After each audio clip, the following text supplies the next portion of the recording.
यास्मीन बेटा, दस्तरखान तैयार है। आपकी अम्मी नीचे आपका खाने पे इंतजार कर रही हैं। मैं नीचे नहीं जाऊंगी। वो अभी तक मुझे खाने पर बुला रही हैं। उन्हें जाकर बता दे मैं खाने पर बिल्कुल नहीं आऊंगी। तुम भी? करीम ने भी सेम ऐसा ही किया है। इसमें कुछ गलत नहीं कर रही हूँ मैं।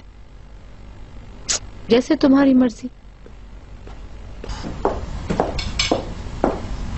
जमरुद मैडम, करीम सर और यास्मीन मैडम ने कहा है कि वो खाने पर नहीं आएंगे।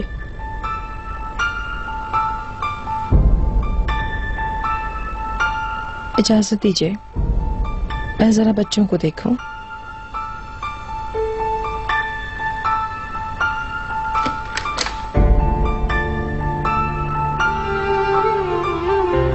जब मैं तुम्हें खाना खाने के लिए बुलवाऊं तो तुम्हें आना है। सब कुछ समेटो और जल्दी से आओ। मैं आपका हुक्म मानने की पाबंद नहीं हूँ।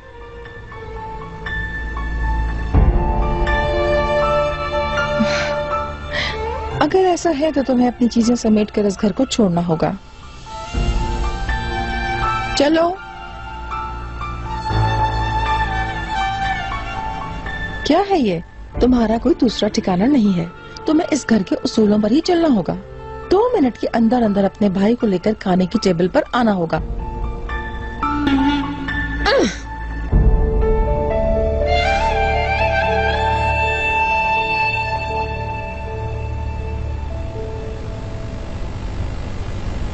कुछ देर में टेबल पर आते ही होंगे।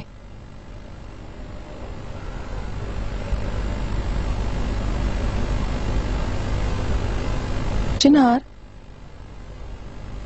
पिछले दिनों तुमने अपने एक दोस्त के बारे में बताया था जिसका ताल्लुक सर्वे टीम से था। कहाँ है वो? सच तो यह है कि उससे मुलाकात की मुझे अभी फुर्सत ही नहीं मिली। अगर मुमकिन हो तो मैं तुम्हारे इस दोस्त से मिलना चाहती हूँ। जी बिल्कुल। कमाल की मौत के मुतालिक जो कुछ मेरे इल्म में है वो बताना है। बल्कि शायद वो उसकी आखिरी सरगर्मियों के बारे में हमारा मददगार हो। हकीकत मंजर आम पर लाने की जरूरत है। मेरे शोहर को क्यों मारा, उसके बारे में कि क्यों और किसने मारा मैं जानना चाहती हूँ। उसका कसूर पता चलना चाहिए। आप बिल्कुल सही बोल रही हैं। कल ही खालिक भाई को फोन करके मैं आपकी अनकरीब उनसे मुलाकात करवाता हूँ। मेरा ख्याल है कि शायद वो भी आपसे कुछ चीजें पूछना चाहें। Thank you.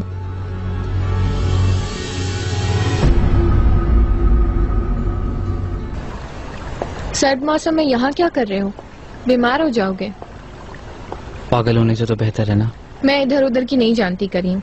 अभी अभी जमरुद खानम का हुक्म आया है कि हमें अर्जेंट खाना खाने नीचे जाना है। मैं उस घर में नहीं जाने वाला। तुम किसी तरह पुरसुकून हो जाओ। यार, मैं अपने आप को उस घर में अजनबी महसूस करता हूँ। किस किस्म के अजनबी करीम? हम इस घर में बड़े हुए हैं। ये हमारा घर है। चलो उठो, खाना खाने चलते हैं।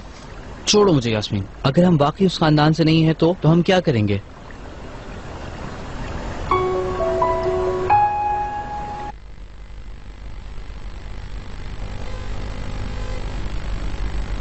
समझ गई मैं।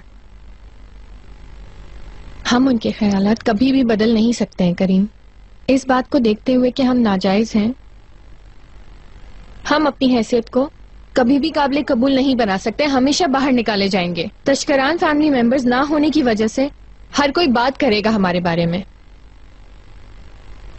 वाकई हकीकी बाप को तलाश करना जरूरी है। देखो करीम, मेरी बात सुनो। हमारा मतलूबा शख्स कोई आम सा आदमी निकला तो जरा सोचो, ये सारी तशकरान फैमिली की नेमतें छोड़कर हम किसी आम से शख्स का बच्चा नहीं कहलवाना चाहेंगे। ये लाओ, इधर दो। अब तुम भी ज्यादा बातें मत बनाओ और चलो मेरे साथ खाना खाने। शायद हमारी माँ सच कह रही हो। शायद किसी ने साजिश की हो कि हमारे बीच नफरतें पैदा हो जाएं। हाँ, देखो करीम, मेरी बात सुनो। मैंने कभी भी अपनी मॉम को सच बोलते हुए नहीं देखा है, इसलिए तुम इस हकीकत को इग्नोर करके कोई उम्मीद मत रखो।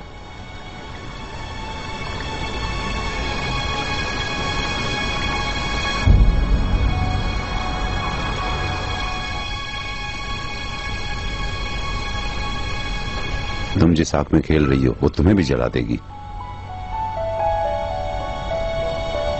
अगर रस्सी का एक सिरा मेरे हाथ में है तो दूसरा तुम्हारे हाथ में। आपकी मेहरबानी से मेरी जितनी बदनामी होनी थी वो हो चुकी, मजीद भी हो जाए तो क्या है। मगर आपका भतीजा कुछ ज्यादा ही आपकी तस्वीर पढ़ता है कि सच है।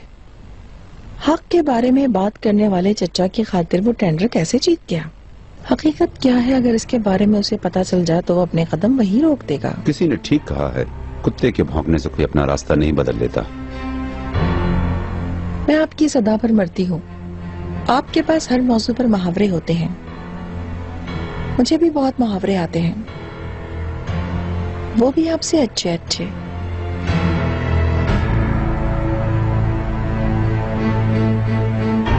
उस टेंडर के लिए आपको खून से हाथ रंगने पड़े, वो भी मेरे शौहर के खून से। अगर आपने उसे धमकी ना दी होती आप कभी भी नहीं जीत सकते थे। मैं चाहती हूँ कि ये सारी बातें चिनार को भी मालूम होनी चाहिए। अपनी बदनामी को कैसे मिटाओगी तुम? वो तस्वीरें मंजर आम पर नहीं आएंगी क्या? आपके गैर अखलाकी ताल्लुकात के बारे में सब बातें नहीं करेंगे क्या? मैं इज़्ज़तदार हूँ, मुझे आपके इल्जामात की परवाह नहीं, मगर आपका अपने बारे में बड़ी बड़ी शेखियां बगाड़ना कहीं आपकी शोहरत को नुकसान न पहुंचा दे। हत्ता कि आपके इस जुर्म की वजह से आपकी शोहरत खराब हो सकती है। हकीकत सामने आने पर हारने वालों में मैं नहीं आप होंगे।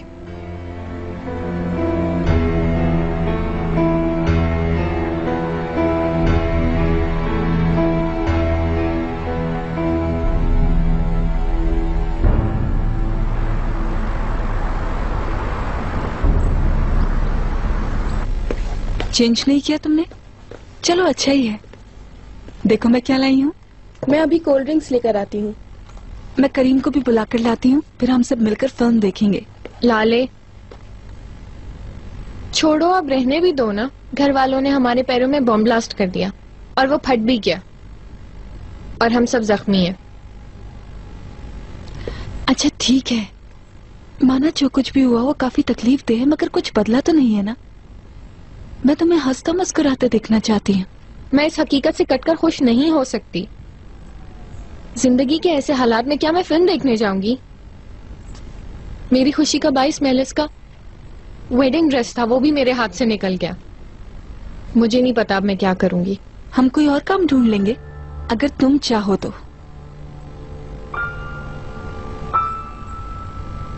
असल में मेरे दिमाग में एक आइडिया आया है।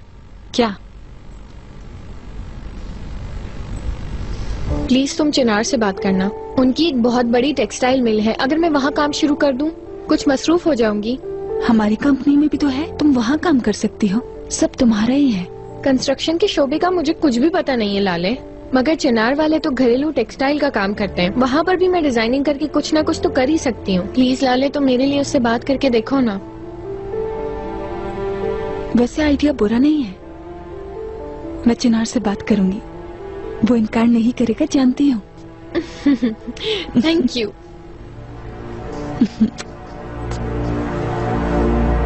अगर आप मेरी कही भी बातों की हर लफ्ज पर गौर करेंगे तो कोई सवाल बाकी नहीं रहेगा। पहले आपको इस सारी बदनामी को धोना होगा। जाहिर है मेरी ही हेल्प से। फिर मैं एक मीटिंग बुलवाऊंगी जिसमें मेरे साथ आप भी होंगे। हमारे खानदान वालों को ये बताना बहुत जरूरी है कि इस बोहतान की वजह से हमें कितनी तकलीफ पहुंची।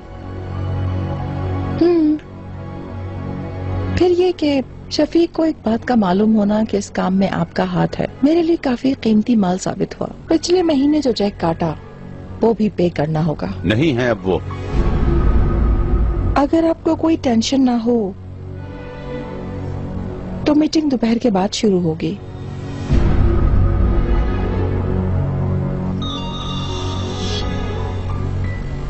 मेरी लाले। तुम कंपनी में हो डाले? कंपनी में हूँ। मुझे तुमसे कुछ जरूरी बात करनी है, अगर तुम इस वक्त फ्री हो तो मैं आ जाती हूँ। ओके, आ जाओ। चलो मिलते हैं। ये देखिए, ये सब कुछ मैं दुबई से लाई हूँ मिसेस सरवर। वो जो हमारा डिजाइनर अब्दुल्ला है ना, हाल ही में वो आया था, लेकर आया है। फैशन शो मुनक्किद कराने की भी आहिस्ता आहिस्ता कोई ना कोई सूरत निकल ही आएगी। हमने काम शुरू कर दिया है, तुम देख लो, जिस चीज की जरूरत है उसके लिए मैं दोबारा चक्कर लगा लूंगी दुबई का। हाय, हरगिज मत जाना मिसेस इकबाल, मेरी बात का यकीन करें, वहाँ कुछ भी नहीं है। मैं अभी हाल ही में आई हूँ, मैंने भी यही सब कुछ खरीदा है। चलो फिर मैं कहीं और से ले लूंगी। आओ चलो समंदर के किनारे चलकर कॉफी पीते हैं। अरे नहीं नहीं, पहले ऊपर वाली मंजिल देख लें, बाद में कॉफी पियेंगे। तौबा है, ऊपर तो ताशकरान फैमिली रहती है, ऊपर उनका कब्जा है, वही रहते हैं। अरे छोड़ो, क्या करोगी तुम देखकर, अजीबोगरीब फालतू चीजों से पूरा पोर्शन भर रखा है उस औरत ने। इकबाल, ऊपर जाने से वो कहीं तुमसे नाराज ना हो। इतनी हिम्मत नहीं है, हवेली हमारी है, भला उनको क्या हक है नाराज होने का। वो तो हमारी चापलूसी करते फिरते हैं। मैंने तो इसलिए कहा था कि तुम कहीं थक ना जाओ। अगर देखना चाहती हो तो चलो, मैं तुम्हें दिखा देती हूँ। नहीं थकूंगी, फिक्र मत करो। अगर हम लोगों ने ये कोठी खरीद ना ली होती तो फिर ये लोग किसी 2 मंजिला अपार्टमेंट में रह रहे होते, यहाँ नहीं। अरे वाकई इकबाल, क्या वो इतने दिवालिया हो गए हैं? पता नहीं दिवालिया हो गए या मालदार हैं, तो अल्लाह ही जाने। मेरा बाहर थोड़ा सा काम है, करके वापस आता हूँ। इस दौरान मिस्टर नजीब इस महीने के आखिर तक एक चेक कैश करवाएंगे। नोट की जरूरत नहीं, ऐसा कोई चेक कैश नहीं होगा। ठीक है मिस्टर नजीब।